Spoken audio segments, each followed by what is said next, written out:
Channel ప్రేక్షకులకు నమస్కారం. మనము గజల్ సరిగమలు అనేటువంటి కార్యక్రమాన్ని, కొత్తదైనటువంటి కార్యక్రమాన్ని సివిఆర్ ఛానల్కి, హోమ్ ఛానల్లో మనం అందించబోతున్నాం ప్రేక్షకులకి. మీకందరికీ ఇంపైనటువంటి తెలుగు గజళ్ళు వినిపిస్తున్నాము గజల్ సరిగమలు కార్యక్రమం ద్వారా. ఇది 2వ ఎపిసోడు. ఇందులో గాయనీమణులు వచ్చున్నారు మనకి పాడడానికి. ఆ గాయనీమణుల పరిచయం చేసుకొని ఆ తర్వాత గజళ్ళల్లోకి వెళ్దాము. గజల్ అనేటటువంటిది ఒక అందమైనటువంటి ఒక విరితోట లాంటిది. గులాబీల గుళుచ్చం అన్నారు నారాయణ రెడ్డి గారు. ఒక ఇంపు కుదింపు కలిగినటువంటిది గజల్.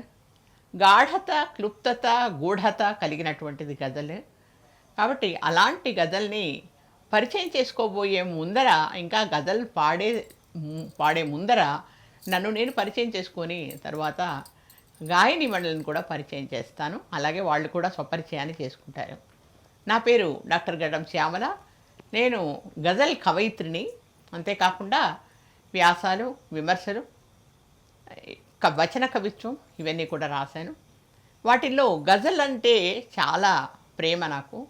కాబట్టి ఆ గజల్లో ఉన్నటువంటి భావాలు కానీ, గజల్లో ఉన్నటువంటి అక్షరాలు కానీ, ఒక అల్లిక చాలా అద్భుతంగా ఉంటుంది. అందుకని ఆ గజల్ అనేటువంటిది హృదయానికి హత్తుకునేటటువంటి గజల్.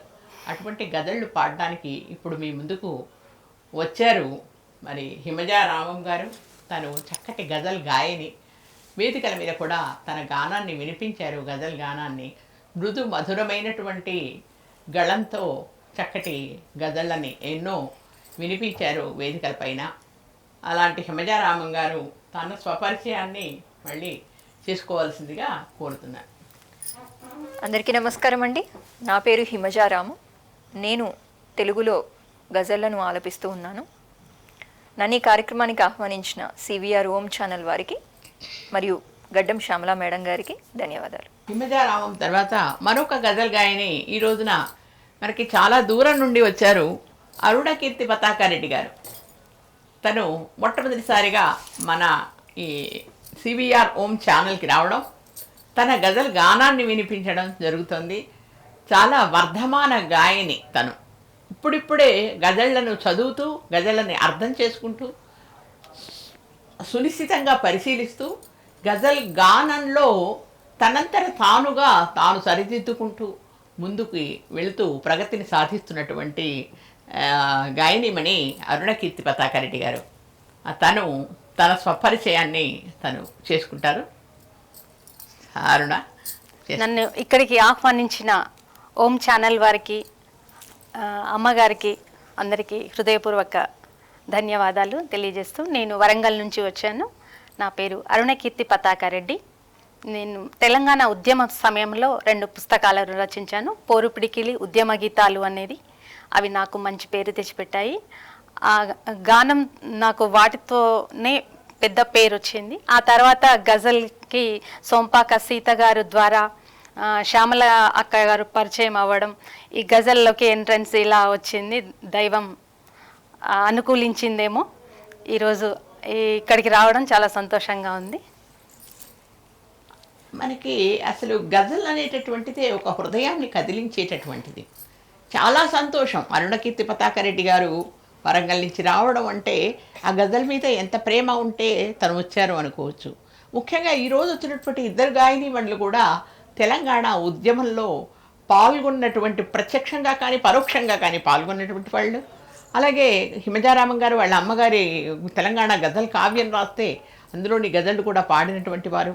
తర్వాత అలాగే అరుణకీర్తి పతాకారెడ్డి గారు స్వయంగా తెలంగాణ ఉద్యమ సందర్భంలో వేదికల మీద పాటలు రాసి పాడినటువంటి వారు. తెలంగాణ తెలంగాణ కోసం తమ వంతు కృషి చేసినటువంటి వాళ్ళిద్దరితో పాటుగా నేను కూడా తెలంగాణకి చెందినటువంటి దాన్ని నేను చెప్పడం నాకు చాలా సంతోషంగా ఉంది. అయితే ఈ విధంగా తెలంగాణ అనేటటువంటిది అనేకమైనటువంటి ప్రక్రియలకు పుట్టినిల్లు. అది మనందరికీ తెలుసు. అయితే ఇక్కడ స్వాతంత్రం వచ్చిన తర్వాత, భారతదేశానికి స్వాతంత్రం వచ్చిన తర్వాత కూడా ఇంకా 2 సంవత్సరాలు, దాదాపు 1.5 2 సంవత్సరాల వరకు మనకి ఇక్కడ నిజాం రాజు పరిపాలిస్తూ ఉన్నారు. అప్పుడు ఇక్కడ ఉర్దూ భాష చాలా ప్రాచుర్యంలో ఉండింది. ఆ ఉర్దూ భాష ప్రాచుర్యంలో తప్పనిసరిగా ఉర్దూ చదవాల్సిన పరిస్థితి, తెలుగు భాష తెలుగు పత్రికలు లేనటువంటి పరిస్థితి ఉన్నా కూడా దొంగతనంగా రహస్యంగా చదువుకోవాల్సిందే కానీ మనం చదువుకోలేని, ప్రత్యక్షంగా మామూలుగా బాహాటంగా చదువుకోలేనటువంటి పరిస్థితి ఉంది అప్పుడు. అటువంటి సందర్భంలో ఉర్దూలో చదువుకున్నటువంటి దాశరథి గారు, నారాయణ రెడ్డి గారు వాళ్ళిద్దరూ కూడా గజల్ పైన వాళ్ళు దృష్టి కేంద్రీకరించి దాశరథి గారు మొట్టమొదటిసారిగా గజల్ రాశారు. 65లో మనం గత ఎపిసోడ్లో చెప్పుకున్నాము.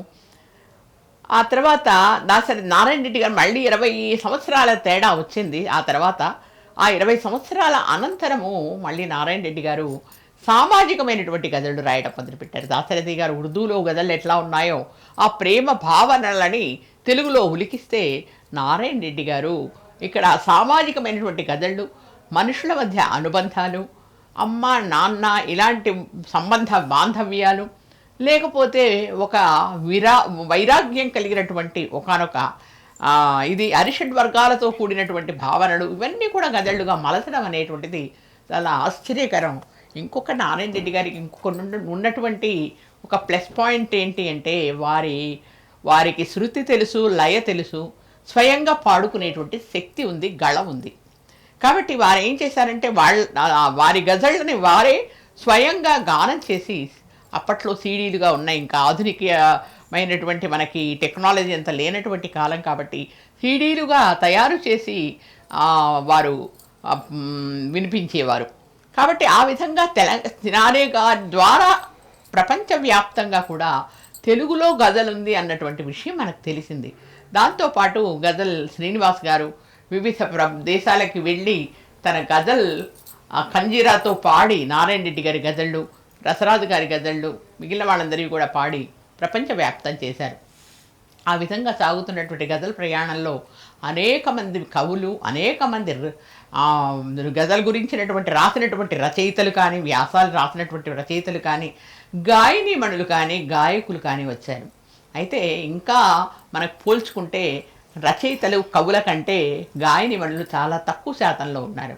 ఇప్పుడు ఈ వారం వారం మనం చేసేటువంటి గజల్ సరిగమలు కార్యక్రమంలో మనకి గజల్ గాయనీమణులు, గాయకులు అవసరం చాలా ఉంది. కాబట్టి ఎవరైనా గజల్ పాడగలిగితే వాళ్ళందరూ ఉత్సాహంగా వాళ్ళు వచ్చి మన ఛానల్లో పాడడానికి అవకాశం ఉంటుంది. ఆ తెలుగు గజల్ అనేటువంటిది ప్రజలందరికీ కూడా తెలియాలి అనేటువంటి ఉద్దేశం కూడా ఈ కార్యక్రమాన్ని ఇక్కడ నిర్వహించడం జరుగుతుంది. నేను ఈ ఛానల్లో నేను మామూలుగా ప్రవచనాలు ఇస్తాను. ఆ తర్వాత అన్నమయ్య పద సౌరభం అనేటువంటి కార్యక్రమం కూడా చేస్తున్నాను. దాంతోపాటుగా ఈ గజల్ సరిగమలు అనేటువంటిది కూడా మొదలుపెట్టడం అనేది జరిగింది. ముఖ్యంగా గజల్కి నాకు ఉన్నటువంటి అనుబంధం కానీ, గజల్పై ఉన్నటువంటి ప్రేమ కానీ, ఆ గజల్ అంటే ఉన్నటువంటి ఒక వీరాభిమానం కానీ, వీటన్నిటికీ కూడా కారణమని నేను అనుకుంటున్నాను. ఇప్పుడు మనం గజల్ అనేటువంటిది ఎంత మధురంగా ఉంటుంది అనేటటువంటిది గజల్ గాయనీమణులు పాడటం వల్ల ఎక్కువ తెలుస్తుంది. రాసిన దాన్ని చదవటం కంటే కూడా గాయనీమణులు, గాయకులు పాడుతుంటే ఒక అనుభవించే తీరు వేరుంటుంది. అప్పుడు కవికి కూడా ఒక స్పందన వస్తుంది. ఓహో, నా గజల్ ఇంత బాగుందా అని మనమే రాసిన వాళ్ళు కూడా ఆశ్చర్యపోయే సందర్భాలు కూడా ఉంటాయన్నమాట ఒక్కొక్కసారి. ఇప్పుడు మనం చక్కటి గజల్ గానాన్ని విందాం. అరుణకీర్తి పతాక గారు వలపు వీణ శృతి తప్పుతోంది అంటుంది. ముఖ్యంగా గజల్లో విరహ వేదన ఎక్కువగా ఉంటుంది. నాయకులు ఎప్పుడూ కలుసుకోరు. నాయిక ఎప్పుడూ కూడా అప్రాప్య, అంటే దొరకదు నాయకుడికి. ఆ దొరకనటువంటి నాయిక కోసం నాయకుడు ప్రయత్నిస్తూ ఉంటాడు, ఆమె గురించి పాడుకుంటూ ఉంటాడు, తప్పిస్తూ ఉంటాడు. అలాగే నాయక గురించి నాయకుడు గురించి కూడా తప్పిస్తూ ఉంటుంది. కాబట్టి అలాంటి ఒక ప్రేమ గజల్ని, విరహపు గజల్ని తను వినిపిస్తుంది. వలపు వీణ శృతి తప్పుతోంది అంటూ అరుణ పాడండి.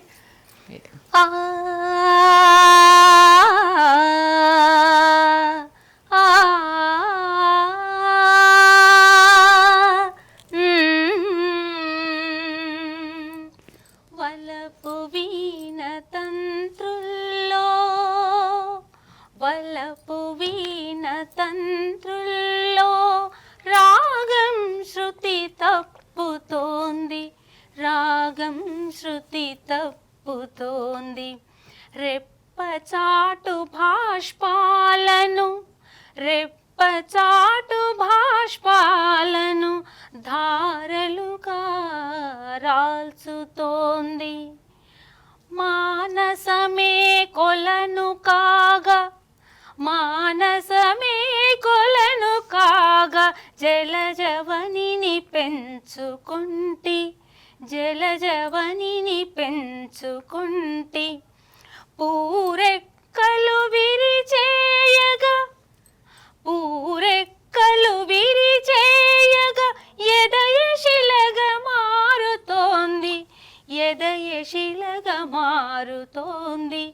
వలపు వీణ తంత్రుల్లో రాగం శృతి తప్పుతోంది, రాగం శృతి తప్పుతోంది.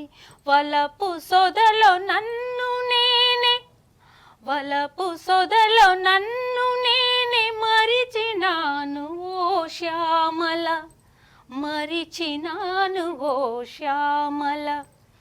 ఏ బంధం ఎన్ని నాళ్ళు, ఏ బంధం ఎన్ని నాళ్ళు మనసు తట్టి అడుగుతోంది, మనసు తట్టి అడుగుతోంది.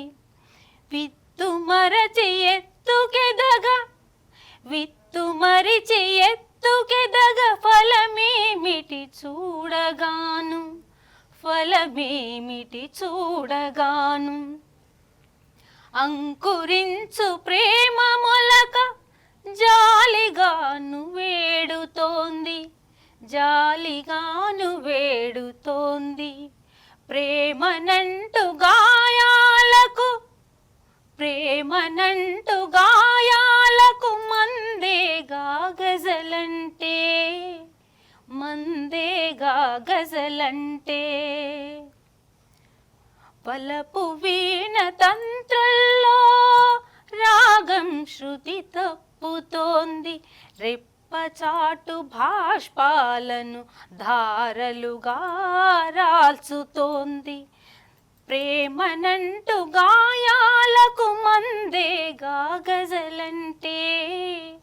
శిశిర ఋతువు విరితే నెల సొగసులనే పెంచుతోంది, సొగసులని పెంచుతోంది. మళ్ళీ ఒకసారి మతలా పాడు, ఎంత చక్కగా అనిపిస్తోంది నువ్వు పాడుతూ ఉంటే. అద్భుతంగా ఉంది కదా విభజ? నిజంగా చాలా బాగుంది, చాలా బాగుంది. ఓకే అమ్మా. వలపు వీణ తంత్రుల్లో, వలపు వీణ తంత్రుల్లో రాగం శృతి తప్పుతోంది.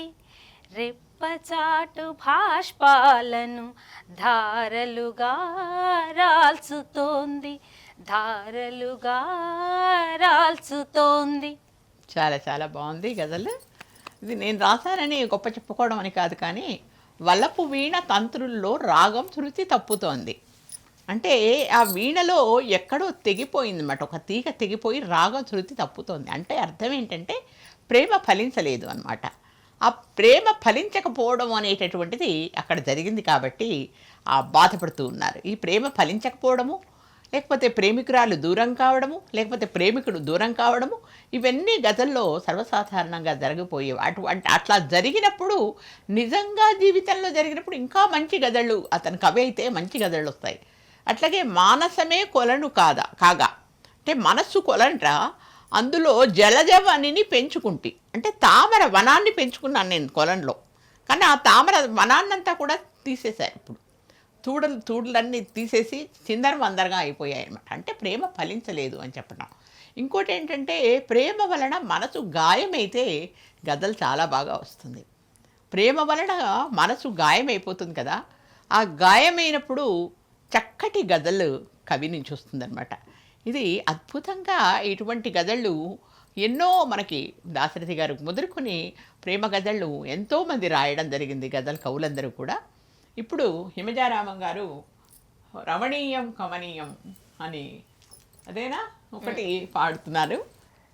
ఈ గజల్ పాడటానికంటే ముందు మొదటగా మేడం ఇచ్చిన స్పీచ్ గురించి, కొన్ని మాటల గురించి నేను మాట్లాడాలనుకుంటున్నాను. కార్యక్రమం మొదట్లోనే మేడం ఎంతో అద్భుతమైనటువంటి విషయాలను తెలియజేశారు. తెలుగు గజల్ యొక్క చరిత్రను, ఎలా తెలుగు గజల్ పుట్టింది, ఎక్కడ పుట్టింది, అందులో తెలంగాణ గజల్ ఎలా వచ్చింది అనేటటువంటి విషయాలను ఎంతో వివరంగా చెప్పారు. అందులో దాశరథి గారి పేరు మొదటగా వచ్చింది, ఆ తర్వాత సినారే గారి పేరు వచ్చింది.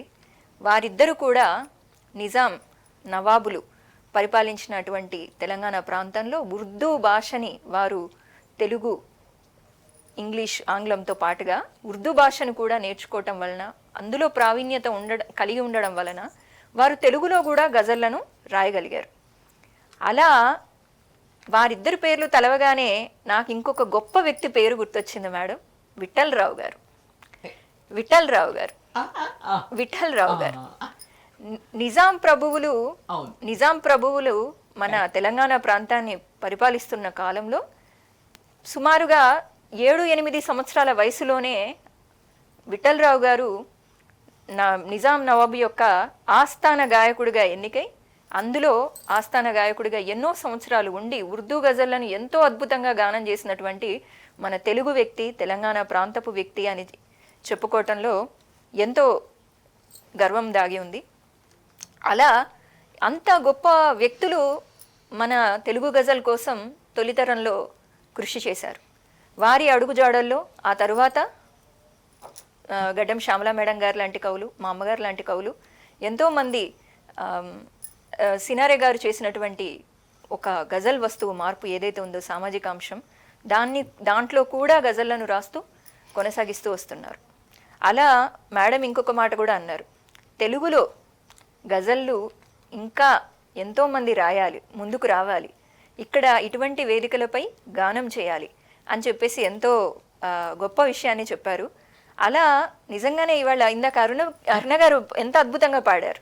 వారు నాకు గత సంవత్సర కాలంగా వారి నేను పాడటం చూస్తున్నాను.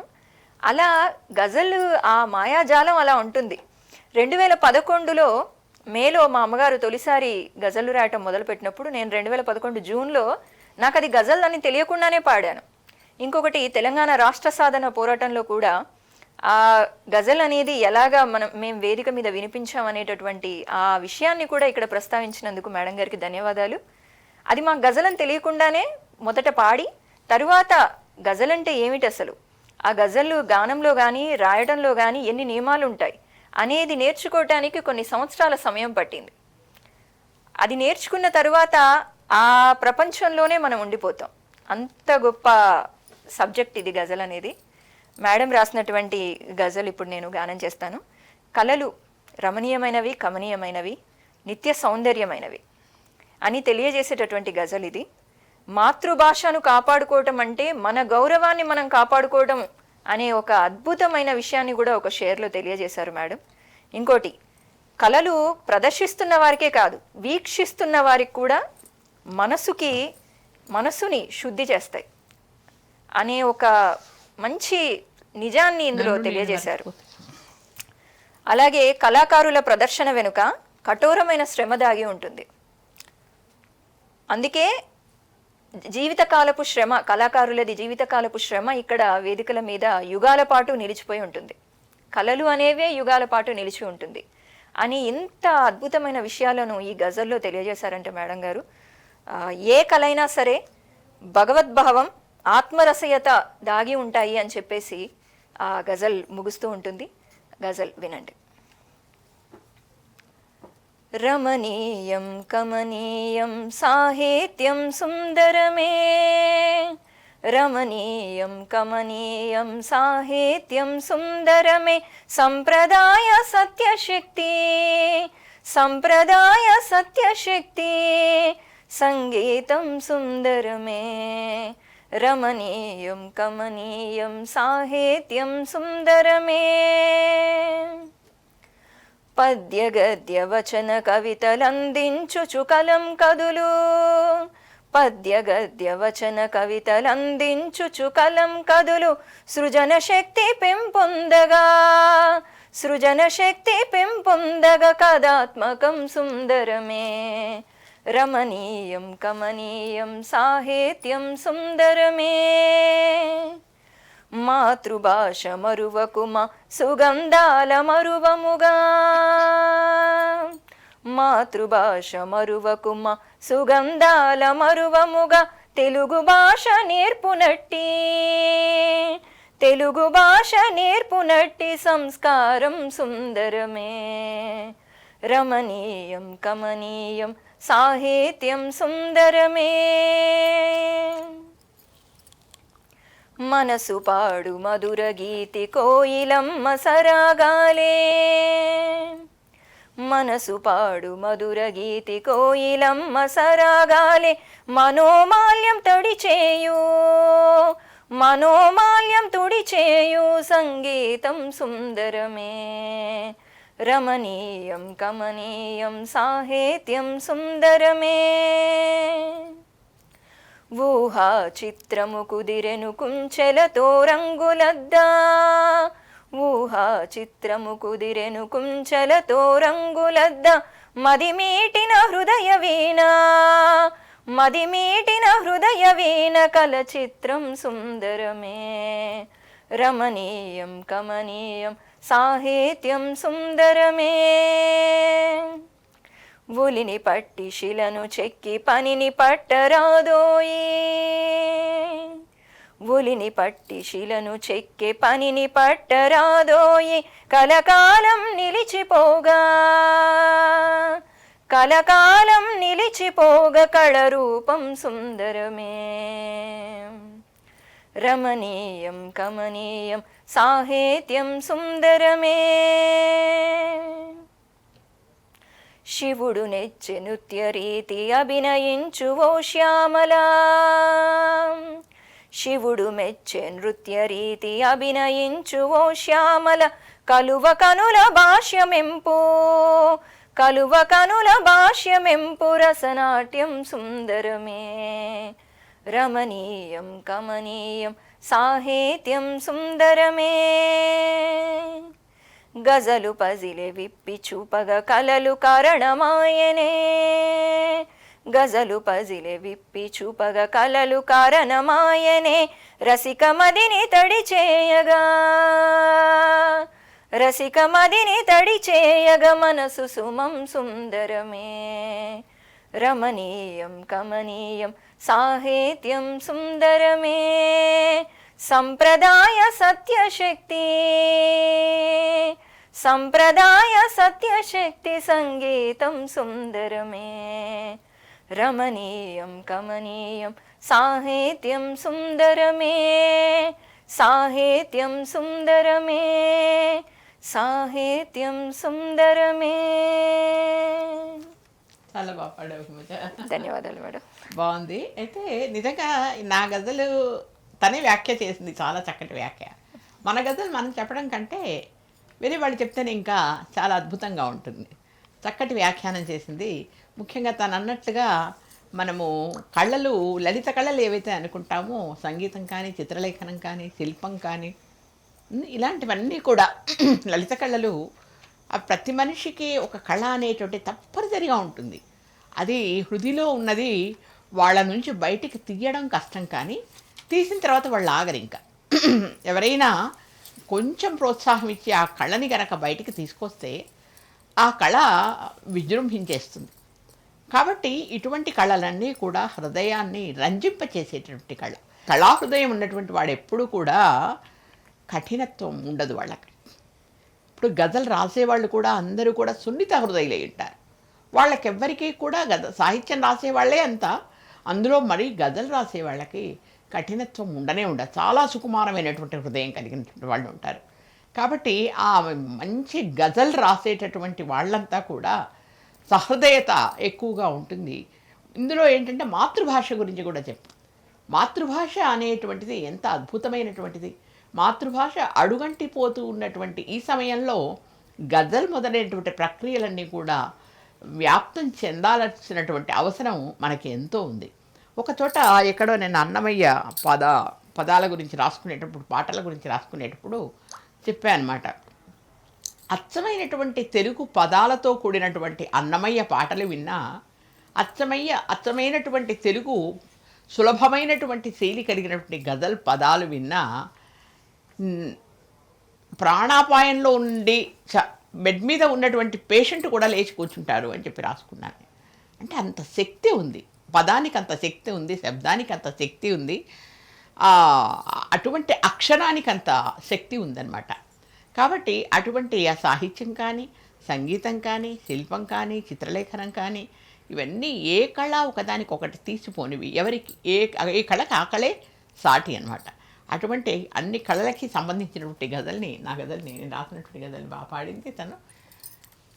మనకి ఈ గజల్ సరిగమలు అనేటువంటి ఒక అద్భుతమైనటువంటి మంచి కార్యక్రమాన్ని నిర్వహించడానికి అవకాశం ఇచ్చినటువంటి సివిఆర్ ఓం ఛానల్ నిర్వాహకులకు మనస్ఫూర్తిగా ధన్యవాదాలు తెలుపుతున్నాను. ఈ ఎంతోమంది గజల్ కవులు, గాయకులకు ఇది ఒక మంచి సదవకాశం. కాబట్టి ఈ సదవకాశాన్ని వినియోగించుకుని గజల్ గాయకులు ఎవరైతే ఉన్నారో ఇంకా ముందుకొచ్చి మా సివిఆర్ ఛానల్ వాళ్ళని కానీ మమ్మల్ని కానీ కాంటాక్ట్ చేస్తే మాకు వాళ్ళకి కూడా అవకాశం ఇవ్వడం జరుగుతుంది. మనం గజల్ గాయకులు ఇంకా రావాలి. అలాగే కవులు సినారాయణ రెడ్డి గారు లాంటి కవుల రచనలు కూడా మనని పాడించుకునేటువంటి అవకాశం కూడా ఇక్కడ ముందు ముందు ఎపిసోడ్స్లో మనకు ఉంటుంది. కాబట్టి ఇంత మంచి అవకాశాన్ని మాకు ఈ గజల్ సరాగాలు అనేటువంటి కొత్త కార్యక్రమాన్ని ఆదరిస్తున్నటువంటి మీ ప్రేక్షకులకు, ఇక్కడ నిర్వహించేటువంటి నిర్వాహకులకు, ఇక్కడ టెక్నికల్ వర్గానికి, సాంకేతిక వర్గానికి అందరికీ కూడా మేము మనస్ఫూర్తిగా హృదయపూర్వకంగా ధన్యవాదాలు తెలియజేస్తున్నాం. నా తరఫున, మా గాయనిమణుల తరఫున హిమజారామం, తర్వాత అరుణకీర్తి పతాక, డాక్టర్ గడ్డం శ్యామల మీకు నమస్సులు తెలుపుతున్నారు. స్వస్తి.